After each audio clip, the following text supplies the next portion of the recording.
अगर आप भी चाहते हैं M2 रिकॉर्ड्स के ऑडियो वीडियो सबसे पहले आप तक पहुंचे, तो लाल बटन को दबाकर चैनल को सब्सक्राइब करें और बेल आइकन दबाना ना भूलें। बोला बोला छठी मैया की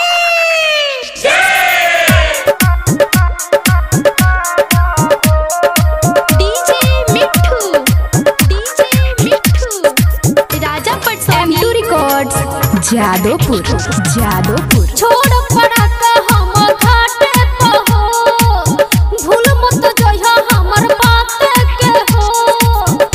सुनो तारा अरे हाँ हो बोलो। हाँ छोड़ पड़ाका हम घाटे पे हो, भूल मत जइहा हमरा बात के हो। कहाँ बाड़ा बताओ हो,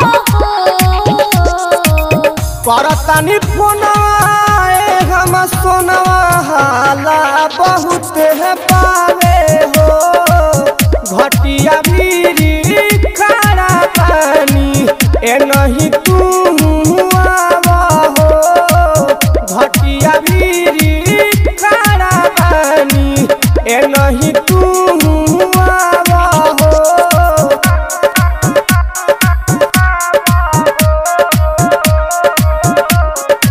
M2 रिकॉर्ड्स जादोपुर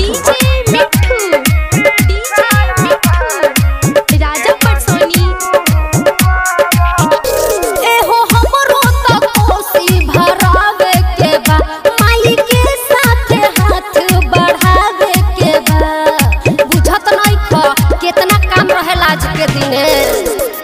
धीरे धीरे चली आबो बाजत पड़ाका, ऊपर मत अइहो बहुत बधाका। नहीं हो के तो तू ही आवो हो, करतानी फोनवा हम सोनवा हाला बहुत है बावे हो, भटिया भीरी खड़ा पानी ए नहीं तू आवा हो, भटिया भीरी खड़ा पानी ए नहीं तू आवा हो।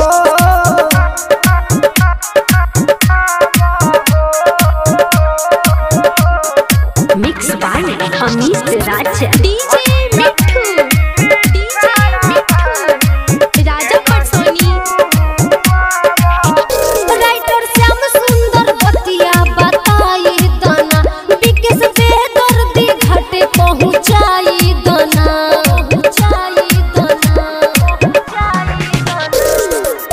रंजना राज चलो घाटे पहुँचाई दी, छठी मैया से हम दर्शन कराई दी। जनी सोर बचावो हो,